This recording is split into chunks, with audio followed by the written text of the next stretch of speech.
So anyway, I rode with Bikers Against Child Abuse. They're an international biker organization.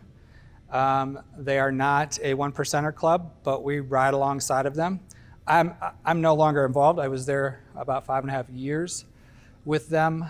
An amazing group of people. You have everybody from highly conservative Christians to former bikers who just want to do something worth value. So it's really an interesting organization, everything in between. They basically, if a child is in need, they will adopt them if it can be proven need. It's not just like hey, my kid needs a buddy. That's not what they're doing. They're helping kids who were abused or somehow in jeopardy, and the system's not helping them. So they will adopt them, and I've seen 20 bikers pull into a courtroom to support a kid and stand guard at their house 24 hours a day. And anyway, it's a really powerful organization. They do some good work. And in between, they're stupid bikers. So, it's a lot of fun.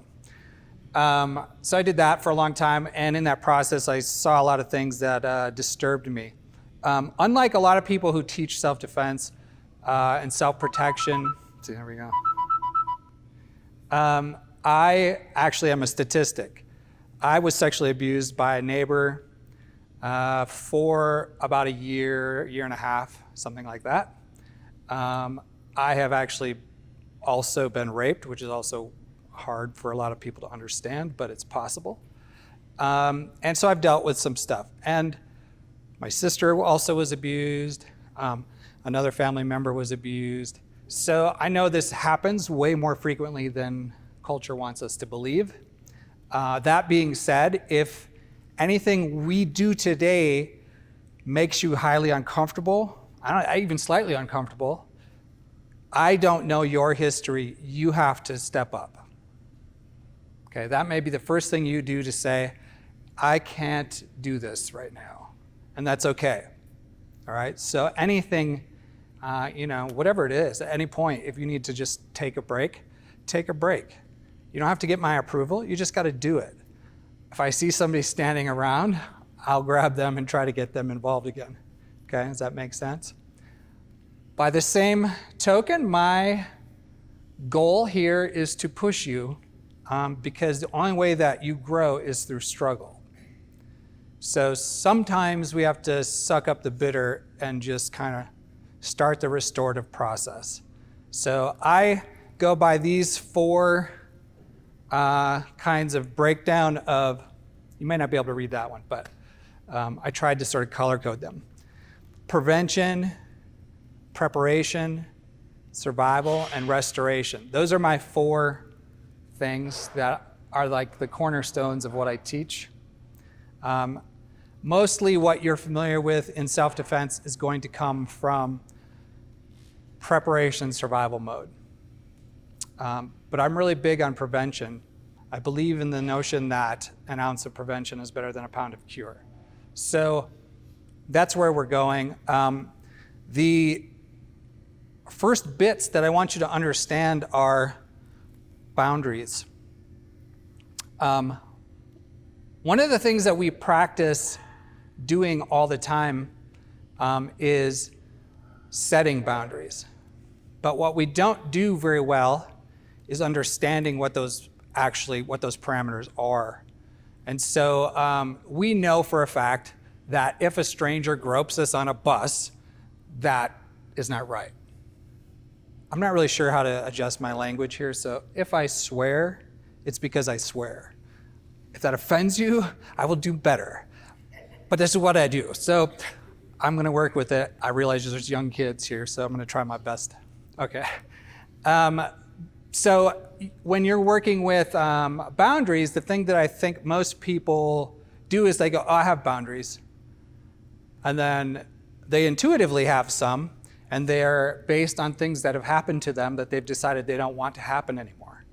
But what they don't do very well is figure out what they actually want to happen, and they also don't think very much about what the consequences are for the things they set as boundaries. those are really huge steps. If you can't say, wait, don't touch me, and have an idea of what the next step is, then it's not a true boundary. What are you going to do? Say, wait, don't touch me again? We do this with kids all the time. Go clean your room or I'm going to take away your stuff. No, seriously, I'm going to take away your stuff. No, seriously, I'm going to take away your stuff. I'm going to take it away. I'm going to take it away, right? Until we're angry and then we freak out, right? But that's not how a boundary works. The boundary says, go do this or I'm going to take away your stuff. And then you take away the stuff. That's how boundaries are supposed to work. This isn't about encroaching on another person's boundary, okay? This is strictly about your own personal escape.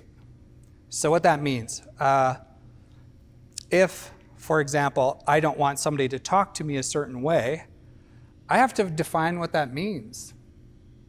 I'm generally going to say that nobody knows your boundaries but you until you verbalize what they are and until you act on them, okay? So this organization is all about acta non verba, which is why I've got that tattooed on my arm, so I never forget. Actions, not words. You have to be able to put into practice this stuff. It doesn't matter what the stuff is.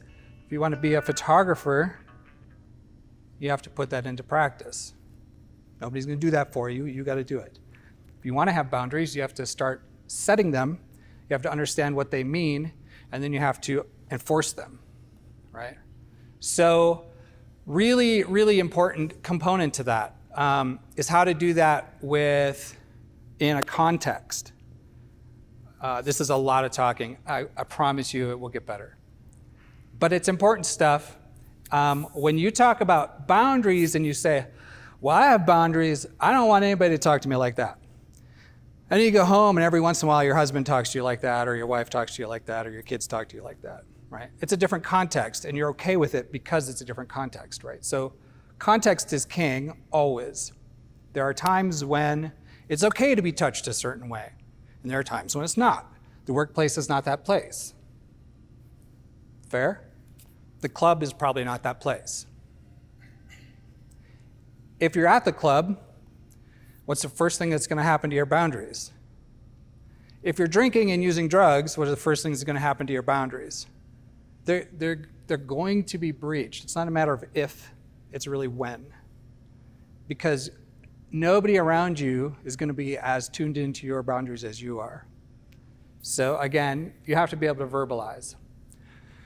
Does that make sense?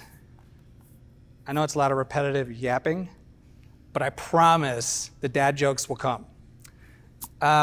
When you talk about things like boundary setting, you're really setting an expectation of normalcy, right? When you talk about somebody being nice to you, you're talking about a transaction. Does that make sense?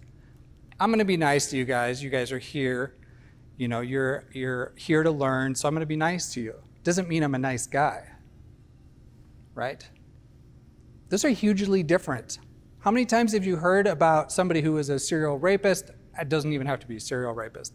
A rapist, a murderer, you name it, and they go, oh, but they're so nice. They always seem so nice. So nice. Yeah, there's 100 of them. Probably thousands. Everybody who wants something is nice, charming, whatever. Those are acts, right? You can act kind, you can act nice, you can act charming. Those aren't character traits. Is that fair? I act nice to my boss, even though sometimes I can't stand what we're doing, right? You just do it because you have to do it. It's a transaction. Friendship is another one of those transactions. When you sit next to somebody in school or at a workplace, it is easy to assume that all those nice transactions that have to take place there because of the situation are friendship. But really, friendship is built on trust and transaction of trust, right? So you can't have anybody come to your place that you haven't establish trust with and expect them to be trusting, you wouldn't tell your deepest, darkest secret to somebody at work just because you worked alongside of them. So therefore, they're not necessarily your friends. They are acquaintances, and they could be very nice seeming, acting. But until you have a transaction of trust, they're not really friends. And trust transactions are, in my opinion, they're kind of stackable, right? You can have things that are like, somebody's really good at being trustworthy in this, they're not so good at being trustworthy in that. That's the process, right? My daughter can't keep a secret. If I want to tell her something, I'm pretty sure it's going to get back to whoever I'm talking about, because she just does that. There's no surprises in my house if you tell my daughter. It's not happening. That's a transactional trust thing, and I have to understand that. And it's up to me then to set the boundary of like, I'm just not going to tell you. No matter how much you beg, I'm not telling you, because I know you have a hard time keeping secrets. So then you're starting to get into friendship. Always there's a risk of boundaries being breached when you're moving from acquaintance into friendship, right? When you move from friendship into romance. Those are all stages, and they require more and more trust, and different kinds of boundaries, and all that. When you talk about things like strangers, that's what most of us think of when we think of self-defense. We think of stranger danger, right? Don't talk to strangers, yada, yada. It's only about 7% statistically. The vast majority of people who need self-protection are dealing with a family member. 55%, something like that. And then it goes another 10 or 15% for acquaintances, or friends rather, and then acquaintances. And then there's like this random group statistic, which is like 3 or 4 people, and then it's stranger danger is about 7%. So when you're talking about self-protection, consider that you're probably talking about how to interact with family.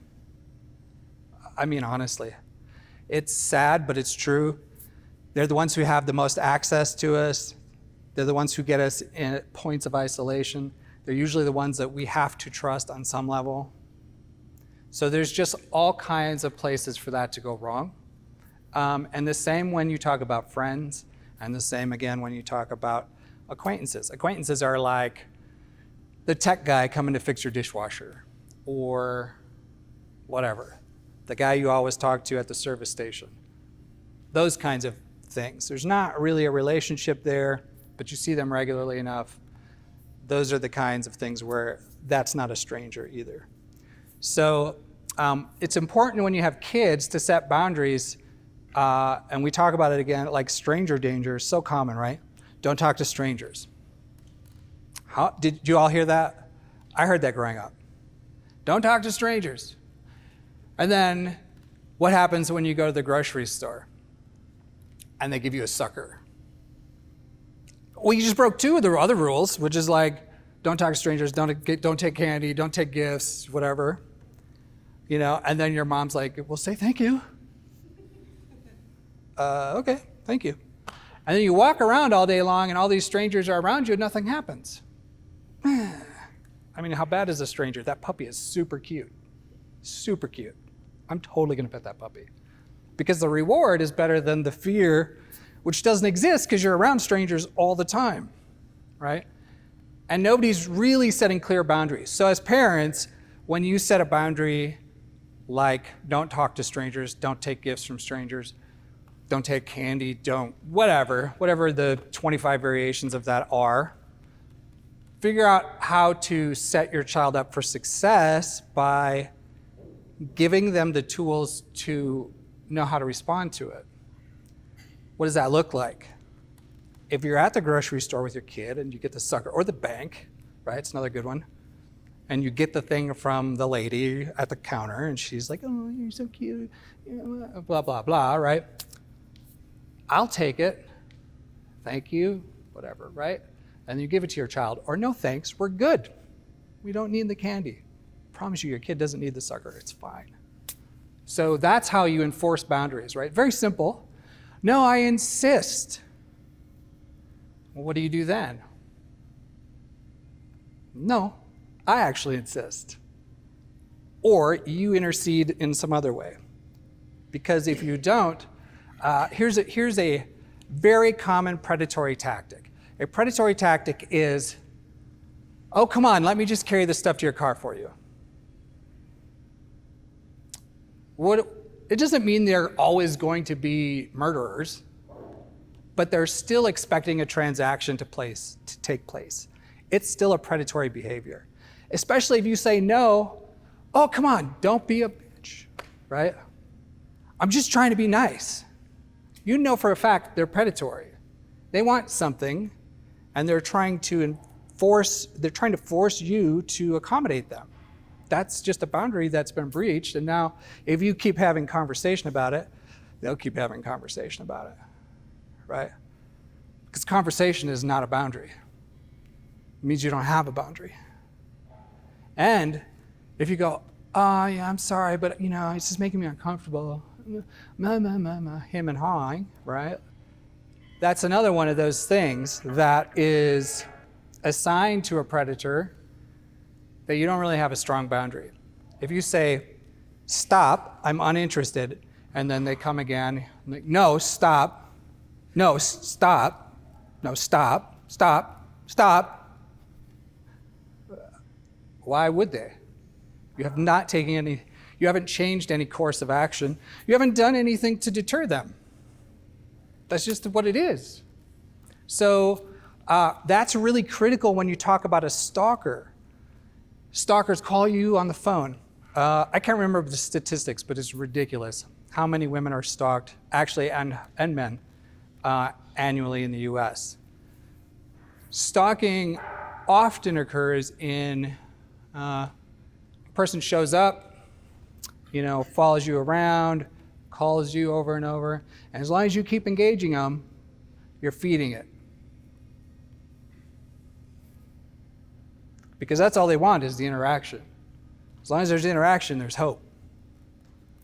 So these are things that when you get into boundary setting, it's like they don't seem so upfront. When you talk about boundaries, you think only about touch a lot of times. That's not really how boundaries work. Boundaries are a way bigger context. It can just be as simple as how my boss interacts with me. It doesn't mean you're going to punch him in the face. It just means that, do I want to stay working at this job? What's the logical conclusions to how I want to deal with a boss who breaches boundaries with me, or a coworker who doesn't pick up their crap? All right? These are all forms of boundaries. They're all over the place. Why that's important? Because part of the self-protection process is developing your intuitive state. There's a lot of stuff that happens to us that we assume nice, right? We assume people around us are nice. They're not going to mess with us. They're not going to harm us. We're going to go around our day, and the people at the grocery store are not going to shoot us. This is the way we interact. That's what makes us functional. Because if we didn't have that assumption, we wouldn't be functional people. We would be cowering in a corner. So there's this transaction that has to take place. Intuition is non-conscious information, basically, that goes into your brain either through sensory stuff or through some sort of input that you actually are already aware is a problem. Somewhere in your history, you've determined that. For example, we use intuition all the time driving. If I'm driving down the road and I see that car do that little thing, you see you all nodding your head because you're like, I knew they were going to change lanes on me. I just knew it. We didn't just know it. You saw it. There was a whole thing that took place. Your experience taught you that that's what that looks like. When that car comes up to the corner and you're pretty sure they're not going to stop because they do that roll thing. Those are all intuitive moments where you start to prepare, right? So when we're talking about prevention, we're talking about building our processes of intuition so that we can then be prepared, right? That's why preparation is the second step. So these are like, nobody thinks about intuition in those contexts, but we use intuition all the time, every day. It's only when it's something you're not expecting that it goes, oh, I just felt it. It was my stomach. I just knew. All those 35 different ways we say that. But intuition is all about, it's really all about educating. You educate yourself, and by education, you are building your intuitive process. So, setting boundaries is about building a normal for yourself so that you can understand when it's getting weird, right? And the only way you can do that is determining what you're willing to accept and what you're unwilling to accept. And then when you're unwilling to accept something, what are you willing and unwilling to do about it? Just because somebody is coming to hurt me doesn't mean that I'm always willing to hurt them back. So it's sorting through all of that.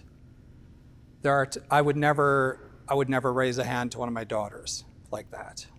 Even if they were attacked, I would defend myself, so I'm not getting hurt as much as I could, but I wouldn't give them a smackdown.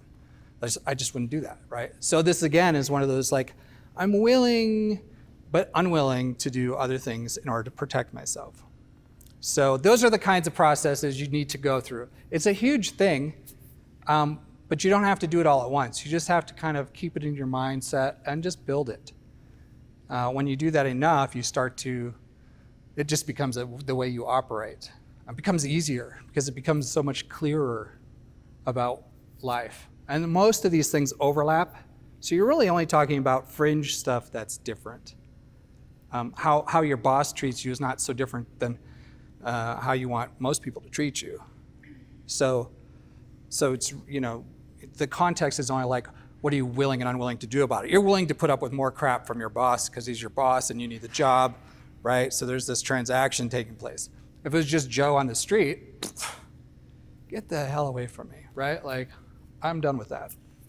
So that's where you have to kind of define context. I had a guy the other day come to me. So I work in downtown Durham. I won't say it's a daily occurrence. It's a monthly occurrence where a homeless person will come and beg. Usually happens, can I use you for a second, Ken? Usually happens like this. Hey, way too close. We're already like way too close. So the last time it happened to me, I'm working on this myself. I was like, wait, what do you need?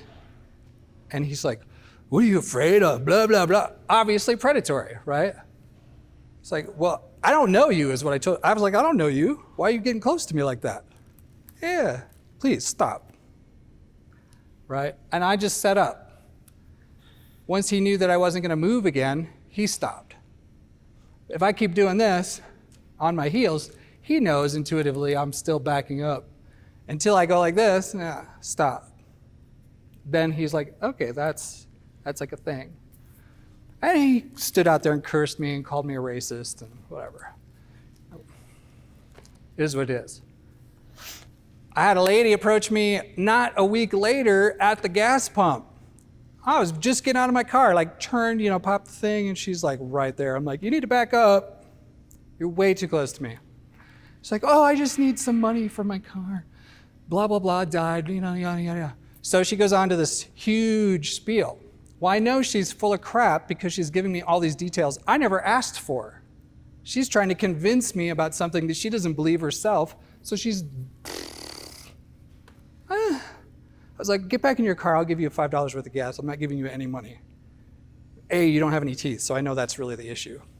Like, you're probably on meth or crack or something. Just go in your car. You're not gonna watch me do my credit card on the pump. Get away from me. I will give you $5. That's kindness.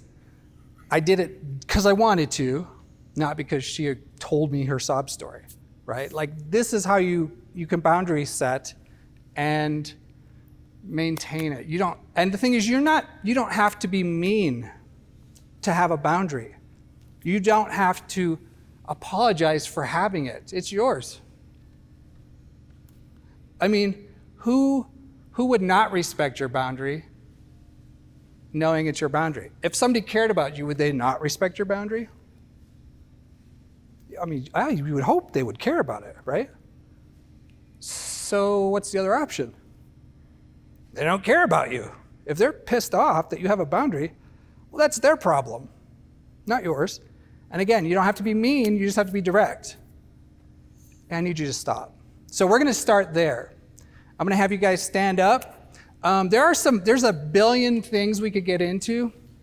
All of this leads to a lot more information than we can possibly cover in a 4-hour thing. Plus, everybody wants to hit stuff. That's always fun too.